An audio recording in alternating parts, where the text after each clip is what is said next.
আপনি নতুন তেল পরাইতে দিবেন, আপনি পোড়া তেলের মধ্যে নতুন তেল কেন দিবেন?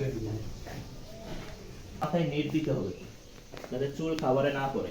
খাবারেতে অ্যাপ্রন কিনে দিতে হবে, ঠিক আছে? অ্যাপ্রন থাকতে হবে, নেট থাকতে হবে, ঠিক আছে স্যার, ওটা আমরা এই করে নেব। অবশ্যই আলাদা পৃথক স্যান্ডেল পরতে হবে।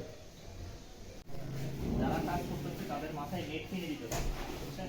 আর একটা অ্যাপ্রন করতে হবে, পৃথক স্যান্ডেল দিতে হবে। আর যে স্যান্ডেল পরে বাইরে যাচ্ছে সেই স্যান্ডেল পরে কাজ করা যাবে না, খালি পায়ে কাজ করা যাবে না। রুটিগুলো ফালায় রাখছে, এগুলো কি এইভাবে তো খোলা রাখা যাবে না। আপনারা গ্রামে রাখেন বন্ধ করে, তারপর ফালায় দেন। সব জায়গা তো ময়লা, এই কাজটা করা যাবে। তারপরে এই যে খাবার রাখা যাবে, এদিকে আসেন, দেখে যান। এই খাবার রাখতে হবে, সেতে করে আপনারা যে তাক বানাবেন, তাকের ভিতরে খাবার রাখবেন, বুঝছেন? এইভাবে খাবার মেঝেতে রাখা যাবে না, কারণ এখানে তেলা পোকা টিকটিকি ইঁদুর আসতে পারে, বুঝতে পারছেন? ডালনা রাখছেন, এগুলা ঢেকে রাখতে হবে। হ্যাঁ, আপনি মেঝের অবস্থাটা দেখেন, প্রতিদিন পরিষ্কার করতে হবে। আপনি তাকায় দেখেন এই জায়গাগুলো কিন্তু অপরিষ্কার,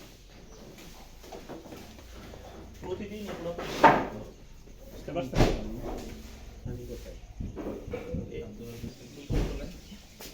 এই যে দেখেন কেকের নিচে যে আপনারা যে খবরের কাগজ দিচ্ছেন, এই কাজটা করা যাবে না। খবরের কাগজের কালি খাবারে যাচ্ছে, হ্যাঁ, আপনাদেরকে এর নিচে সাদা কাগজ দিতে হবে, এই কাজটা করা যাবে না। এই যে বিস্কুটের গুঁড়া এই যে সাইডে রেখে দিচ্ছেন, হ্যাঁ, এগুলো অবশ্যই একটা তাকে রেখে রাখতে হবে।